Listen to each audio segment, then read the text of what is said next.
At para sa ating mga balita, Pilipinas, pinaghahanda na sa gera at mga Palestino gusto nang lumaya sa Gaza. Pero bago natin umpisahan ang ating mga balita, mangyari po lamang na i-like ang video ito para sa patuloy na paghahatid natin ng ating mga updates mula sa loob at labas ng bansa. Malaking tulong po ang inyong like para sa aming mga content creator.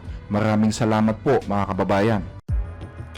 Kamakailan ay nagsagawa ang China ng malawakang pagsasanay sa paligid ng Taiwan gamit ang mga eroplano at barko at naglabas pa ng mga larawan upang iparating ang kanilang mensahe sa lahat ng mga kaalyadong bansa nito. Bagaman inaasahan na mauunang tumugon dito ang Taiwan at Estados Unidos, unang nagpahayag ng reaksyon ang bansang Pilipinas. Ayon sa ulat, binalaan ng pinuno ng Philippine Army na si General Romeo Bronner Jr. na maghanda ang mga sundalong Pilipino sa posibilidad ng isang digmaan. Ayon sa kanya, hindi umano maiiwasan na madabay ang Pilipinas sa gera sa oras na salakayin ng China ang Taiwan at tiniyak na nasa front line ang sandatahang lakas ng Pilipinas kapag nangyari ito. Pero ito ang hamon ko sa inyo. Huwag kayong makontento sa pagbabantay lamang sa hilagang bahagi hanggang Mavules Island. Simulan nyo ng magplano ng mga hakbang kung sakaling lusubin ang Taiwan. Ito ang sinabi ni General Romeo Bronner Jr. sa isang event na inorganisa ng Northern Luzon Command ng Army, ang unit na naka-assign sa depensa ng mga isla ng Pilipinas na malapit sa Taiwan. Ayon kay Bronner, ang nasabing command ang posibleng haharap sa unahan ng anumang operasyon para ilikas ang halos 250,000 Pilipinong nagtatrabaho sa Taiwan sakaling sumiklab ang gera. Sa kasalukuyan ay nagsasagawa ang Pilipinas at Estados Unidos ng magkasanib na military drills ngayong Marso at Abril. Layunin ng mga pagsasanay na ito na ihanda ang depensa ng Pilipinas sakaling magkaroon ng pag-atake mula sa China kaugnay ng issue sa Taiwan. Ang mga sinabi ni General Bronner ay lumabas ilang araw matapos aprobahan ng Estados Unidos ang posibleng pagbebenta ng F-16 fighter jet sa Pilipinas.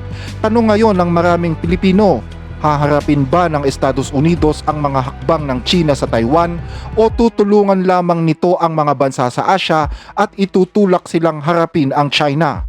Ano ang magiging posisyon ng Pilipinas hinggil dito? Mahuhulog ba tayo sa gitna ng digmaan? Ayon kay Lucio P. Pitlo III, isang eksperto sa Foreign Policy at Security and Research Fellow ng Asia Pacific Pathways to Progress Foundation, malaki talaga ang posibilidad na madamay ang Pilipinas sa oras na lusubin ng China ang Taiwan. Bunsod umano ng geographical position ng Pilipinas sa Taiwan at sa dami ng mga Pilipinong naninirahan at nagtatrabaho doon na umaabot sa tinatayang higit sa 250,000. Kaya natural lamang daw na may malaking pag-aalala hinggil sa seguridad ng bansa, lalo na sa mga hilagang bahagi ng Pilipinas na pinakamalapit sa Taiwan. Ang pagsagip sa ating mga kababayan ang pangunahing layunin ng gobyerno kapag pumutok ang gera. Inaasahan na kapag nangyari ang kaguluhan sa rehiyon, agad din nakikilos ang pamahalaan para sa kaagarang paglikas o evacuation. At hindi lang Pilipinas ang may malalaking komunidad sa Taiwan, kabilang din dyan ang Indonesia at Vietnam. Kaya posible anya na magkaroon ng koordinasyon ang mga bansang ito para sa ligtas na repatriation ng kanilang mga mamamayan sakaling sumiklab ang tensyon sa Taiwan Strait. Naniniwala din si Ginoong Pitlo na ang pagbisita ng US Secretary of Defense sa Pilipinas ay may kinalaman sa pagpapalakas ng ugnayan ng Pilipinas at ng Estados Unidos upang pigilan ang sinumang nagnanais na baguhin ang status quo sa West Philippine Sea at sa Taiwan Strait. Naniniwala din siya na malapit na ngang sumalakay ang China sa Taiwan, lalo't malaki na ang kapasidad ng China na gawin ito at lalong lumalakas din ang retorika ng political will para ituloy ang planong ito. Mananatiling prioridad pa rin ng bansa ang evacuation, kaligtasan at kapakanan ng mga mamamayan at inaasahan na makikipag-ugnayan sa Pilipinas ang ibang mga bansa sa Asia bilang ito ang pinakamalapit na bansa sa Taiwan. Posible anya na maglaan ng ligtas na daanan o pansamantalang lugar na matutuluyan ng kanilang mga mamamayan dito sa Pilipinas habang hinihintay na masundo ng mga sasakyan na magdadala sa kani-kanilang mga bansa.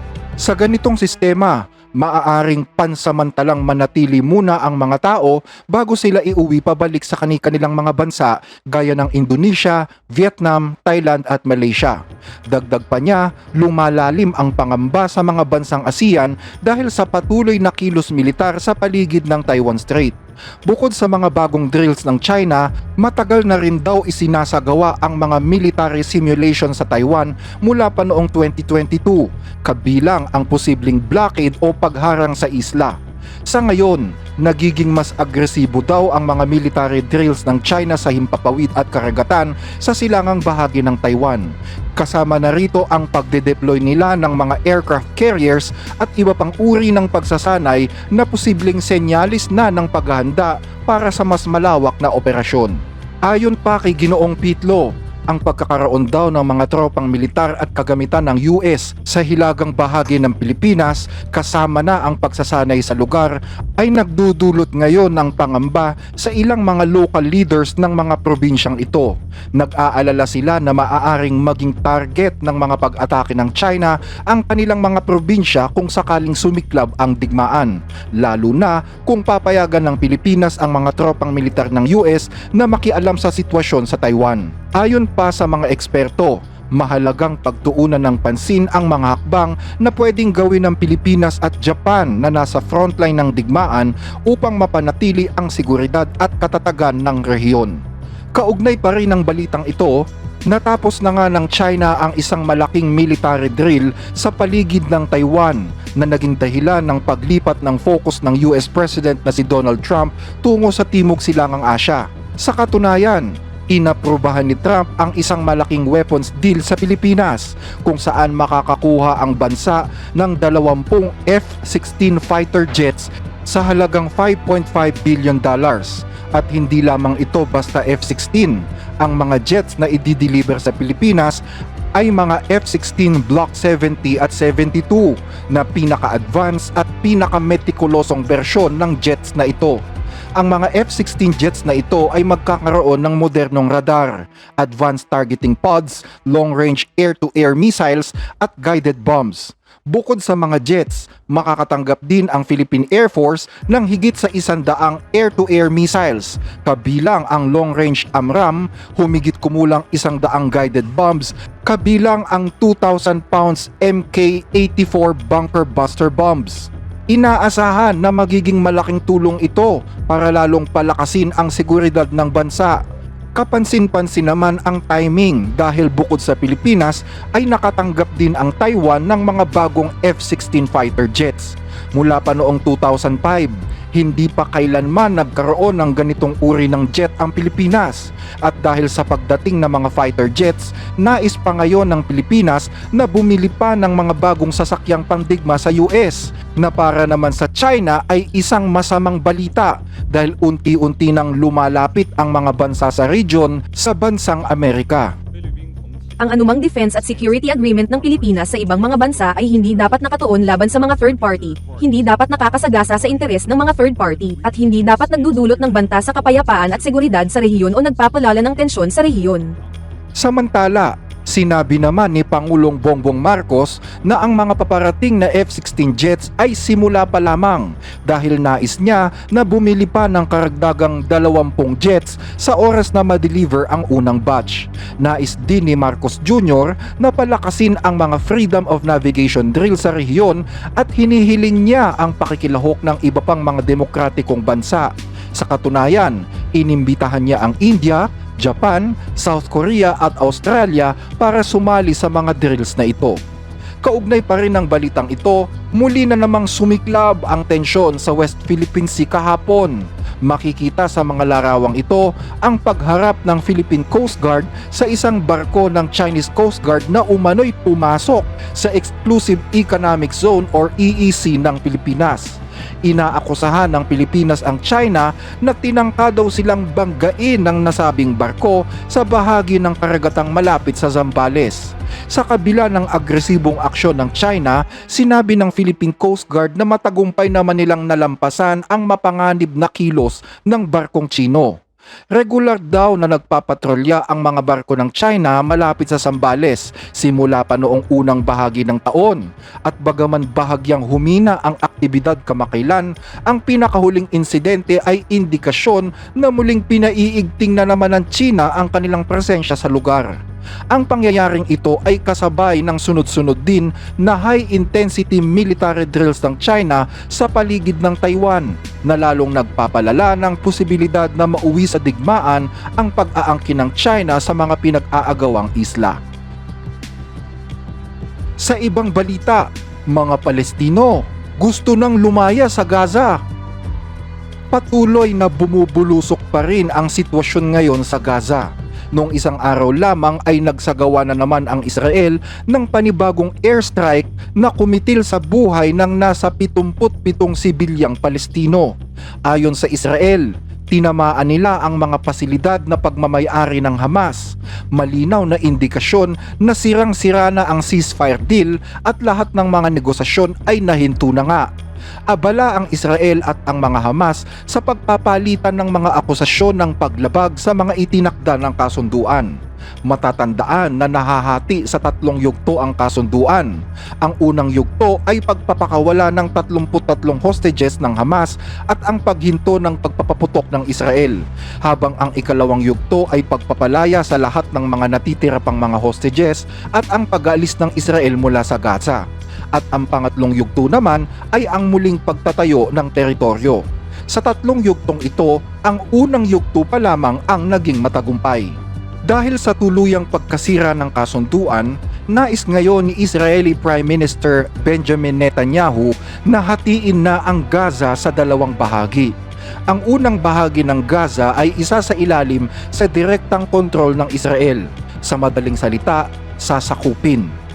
Habang ang pangalawang bahagi naman ay hahatiin sa maliliit na dibisyon.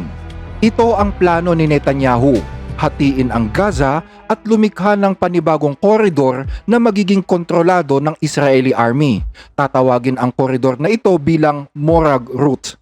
Ang Morag ay dati ng isang Jewish settlement na nasa pagitan ng mga lungsod ng Rafah at Khan Yunis, pero ngayon ay isa ng abandonadong lupa. May 2 koridor ang Gaza Strip ayon sa mapa. Ang Narim Corridor ay nasa hilaga at nagsisilbing daanan papunta sa Gaza, habang ang Philadelphia Corridor ay nasa timog at nasa hangganan ng Egypt na nagsisilbing daanan naman papunta sa Rafah. Kontrolado ng mga tropang Israeli ang parehong koridor na ito, at ngayon nais nilang lumikha ng pangatlo, ang Morag Route, isang koridor sa pagitan ng 2 koridor. Binago namin ang aming taktika kagabi sa Gaza Strip. Sasakupin ng IDF ang ilan pang mga teritoryo, habang nakatutok sa mga terorista at sinisira ang kanilang mga infrastruktura. Bukod dito, sinakop namin ang Morag Corridor. Ito ay magiging pangalawang Philadelphia Corridor. Habang hinahati namin ang strip at unti-unting pinapataas ang presyon para pakawalan na nila ang aming mga hostages. Sa madaling salita, ang solusyon ni Netanyahu ay lalo pang madagdagan ang digmaan. 1.5 taon na ang digmaan at wasak na ang Gaza. Higit sa 50,000 Palestino na ang namatay at mahigit 1 milyon ang nawala ng tirahan. Subalit nananatiling aktibo pa rin ang Hamas. Patuloy pa rin silang kumikilo sa Gaza Strip. Higit sa Israel, malaki ang pananagutan ng Hamas ngayon dahil ayaw nilang palayain ang lahat ng mga hostages at patuloy silang nagpapakawala ng mga rockets gaya ng ginawa nila nung isang gabi sa Israel. Dahil dito, nais na lang ng Israel na ipagpatuloy na ang digmaan kahit pakawalan pa ang mga hostages. Isang digmaan na ang karaniwang sibilyan ng Israel at Gaza pa rin ang pinaka nagdudusa. Marami na ang sawa sa digmaan. Tutol ang maraming Israeli sa bagong plano ni Netanyahu, habang ang pamilya naman ng mga hostages ay gusto ng diplomasya at hindi digmaan. Ang dagdag na pag-ataking militar ay lalo pang nagpapatindi ng aming pangamba dahil nagiging banta rin ito sa buhay ng mga natitira pang hostages. Ito rin ay banta sa mga pumanaw na hostages na maaaring mawala sa amin ng tuluyan. Naniniwala akong ang puwersang militar ay may hangganan, at sa huli, kailangan nating umasa sa diplomasya. Kaugnay ng balitang ito, maraming mga Palestino ang nagpahayag sa BBC Arabia na nais na nilang umalis sa Gaza. Ayon kay Alaa, isang residente, Hindi ko nakakayanin ito, lalo na ngayon na bumalik ang digmaan. Bawat araw ay may banta sa aming buhay. Gusto kong umalis sa Gaza. si Ola na isa namang residente sa Jabalia ang nagsabi sa BBC na halos karamihan daw sa mga kababayan niya doon ay nais nang umalis sa Gaza dahil na rin sa kawalan ng maayos na pamumuhay. Walang maayos na matutuluyan, walang maayos na pagkain, walang hanap buhay, wala lahat. Kahit daw ang mga pangunahing pangangailangan ay wala din. Paliwanag pa niya, karamihan daw sa mga taong ayaw umalis sa lugar ay yung may mga trabaho, pero naniniwala siya na sa oras na makakita daw ang mga ito ng mas magandang oportunidad sa labas ay iiwan din daw nila ang Gaza. Aminado rin si Ola na may ilan pa rin gustong manatili at mamuhunan para sa kinabukasan ng Gaza, pero dumarami na ang mga kabataang naghahangad na makaalis at makahanap ng mas magandang kinabukasan sa ibang bansa. Ilan sa mga nakikitang paraan ng mga kabataan para makaalis sa Gaza ay sa pamamagitan ng scholarship o posibleng iligal na umalis na lamang kung gugustuhin nila. Naaawa din daw siya sa kalagayan ng mga matatandang taga-Gaza. Sobrang nakakadurog ng puso na makita ang mga matatanda. Kaunti lang ang posibilidad na makaalis ang mga matatanda sa Gaza. Maliban na lang kung may karamdaman o sugat sila, saka pa lang sila minsang tinatanggap ng ibang bansa para gamutin. Pero karamihan sa kanila ay walang pera, walang pagkain, at wala man lang silungan. Araw-araw silang naghahanap ng ligtas na matutuluyan at pilit tinutugunan ang kanilang pangunahing pangangailangan. Kaya kung mabibigyan sila ng maayos na pagkakataon, tiyak na aalis din sila. Nang tanungin kung saan sa palagay nila magandang magsimula ulit ng buhay, sinabi ng ilang mga residente na marami ang nakatingin sa mga bansang tulad ng Indonesia o kaya naman ay sa mga karatig bansang Arabo. Pero para sa mga kabataan, nananatiling pangarap ang makapunta sa Europa. Ayon naman sa isang lalaking nagngangalang Madi na kamakailan ay tumawid sa border ng Rafah para magpagamot sa Egypt, wala na daw siyang balak na bumalik pa sa Gaza, maliban na lang kung mapipilitan siyang bumalik sa isang espesipikong dahilan. Dagdag pa ni Madi, Sinasabi nilang tumakas kami sa Gaza, pero hindi iyon ang totoo. Hindi kami tumakas, at hindi rin namin pinili ang mamuhay sa hirap. Gusto nyo ba kaming mamatay sa ilalim ng guho at maging mga bangkay na lang? Gusto nyo ba kaming makitang patay at wasak ang katawan? Hindi yun ang gusto namin. Hindi kami mga traidor kung gusto naming umalis. Sa amin ay may hangganan, at marami sa amin ang hindi na kinakaya ang sitwasyon. Samantala, isa pang residente na nagngangalang Ahmad ang nagsabi, Ang pangarap namin ay makalipat sa isang bansa na tatanggap sa akin at sa aking kapatid, para makapagtrabaho kami at mamuhay ng may dignidad. Alam kong may mga taong hindi maiintindihan ang pag-alis namin sa Gaza. Ako, at marami sa mga kilala ko, ay gustong umalis sa Gaza, pero ayaw naming magkaroon ng mga kondisyon kung paano kami aalis, kung kailan kami babalik, o kung hindi na kami makababalik, gaya ng mga usap-usapan ngayon. Sa huli, ito pa rin ang aming bayan. Gusto naming makapasok at makalabas kung kailan namin gusto. ayon naman sa isang residenteng nagngangalang Hadil, Maraming tao sa Gaza ang gustong magpunta sa mga bansang Europeo tulad ng Belgium, Germany, at Greece. Pero ang blockade, pagsasara ng mga border at sobrang mahal na gastos sa biyahe ang pumipigil sa kanila. Pero mayroon pa ring mga nananatili sa Gaza sa kabila ng mahirap na kalagayan dahil na rin sa paninindigan nilang manatili. hanggang dito ang ating mga balita. Muli ay maraming salamat po sa inyong pakikinig.